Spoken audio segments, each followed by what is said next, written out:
Dear students, आज हम आपको पोएट्री से lesson 7 from the passing of Arthur, जिसके पोएट हैं अल्फ्रेड लॉर्ड टेनिसन, की रीडिंग कराएंगे।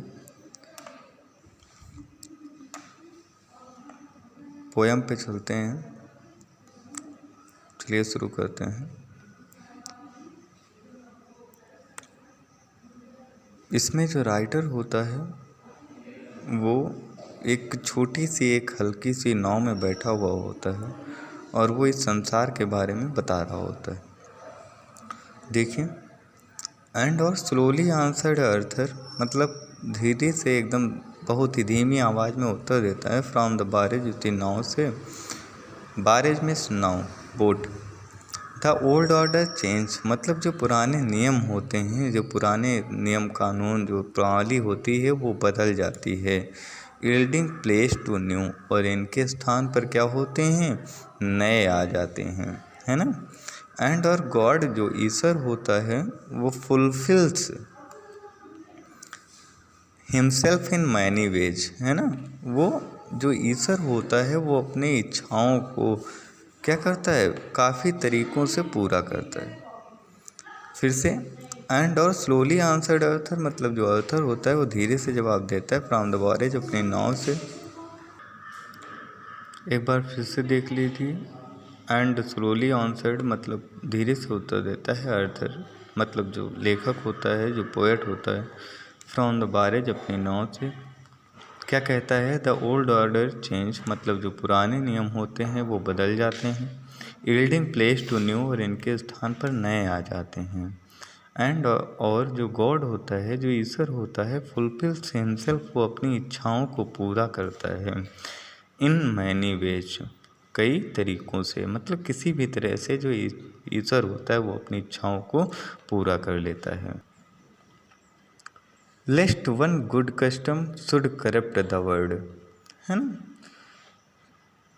अब ईश्वर जो अपनी इच्छाओं को पूरा करता है उसके लिए ये आवश्यक है कि एक जो अच्छी प्रथा होती है ना, एक गुड कस्टम, मतलब जो एक अच्छी प्रथा होती है वो कहीं शुड करप्ट द वर्ल्ड, संसार को भ्रष्ट ना कर दे, है ना।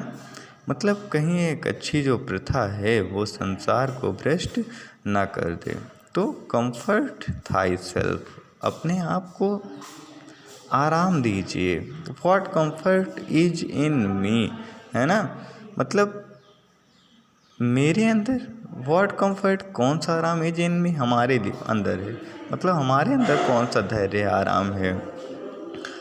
आई हैव लिव्ड माई लाइफ, हमने अपने जीवन को जी लिया है।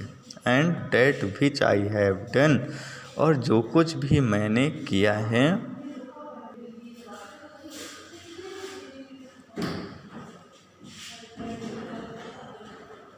And that which I have done, और जो कुछ भी मैंने किया है। May he within himself make pure, में ही मतलब ईश्वर, विथ इन हिमसेल्फ स्वयं, मेक प्योर, इसे क्या बनाए, शुद्ध बनाए, पवित्र बनाए, है ना।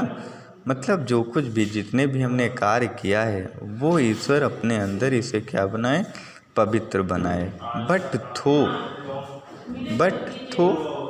लेकिन अपने अंदर इसे धारण, I thou shouldst never see my face again, है ना।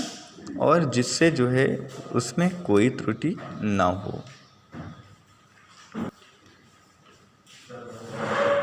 इफ़ यदि थोआ शुडस्ट नेवर सी, ना देख पाए मी माई फेस, मेरे चेहरे को अगेन, दोबारा, मतलब यदि आप हमारे चेहरे को दोबारा ना देख पाएँ तो क्या है, तो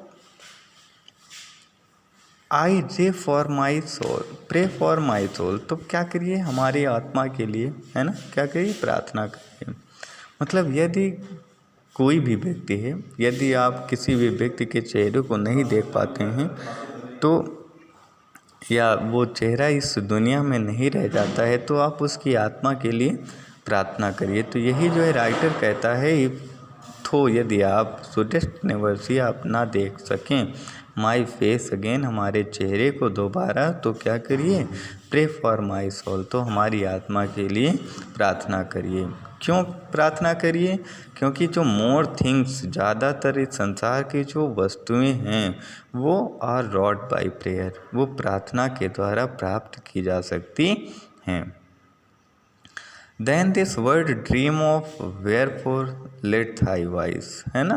देन दिस वर्ड मतलब इस संसार में, ड्रीम ऑफ मतलब इस स्वप्न के संसार में, वेयरफॉर लेट थाई वाइस जहाँ तक आपकी आवाज़ जाएगी, rise like a fountain for me night and day, तो आप अपनी आवाज़ को क्या, जैसे फाउंटेन होता है, जैसे फव्वारा होता है, उसकी तरह से रात और दिन क्या करना, मतलब प्रेयर करते रहना। आवाज़ को उठाना मतलब प्रेयर करते रहना।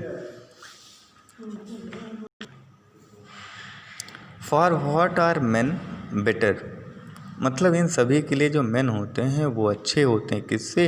सीप आर गुड्स, मतलब जो भेड़ होते हैं और बकरियां होते हैं। क्योंकि that nourish a blind life with in the brain, मतलब जो दिमाग होते हुए भी क्या करते हैं, एक ब्लाइंड लाइफ, एक अंधा जीवन व्यतीत करते हैं।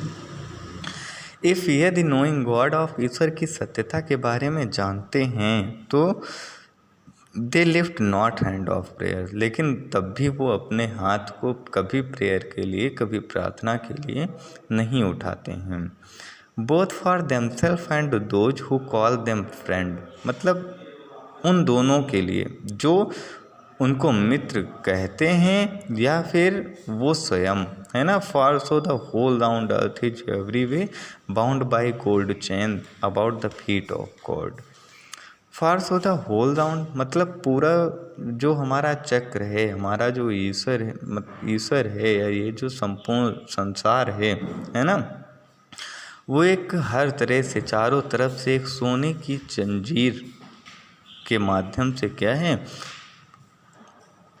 About the feet of God, ईश्वर के पैरों में, चरों में बंधी हुई है ना। लेकिन अब क्या है, बट नाउ फेयरवेल, लेकिन अब हमारा क्या है, एक अंतिम समय है। फेयरवेल मतलब विदाई होता है, मतलब अंतिम समय, मतलब हमें ईश्वर की सत्यता को जानते हुए भी, यदि हम ईश्वर की सत्यता के बारे में जानते हैं तो हमें अपने हाथ या हमें अपने दिमाग को ईश्वर की प्रेयर की ओर ले जाना चाहिए, उससे अनदेखा नहीं करना चाहिए, तभी हम अपने एम को प्राप्त कर सकते हैं।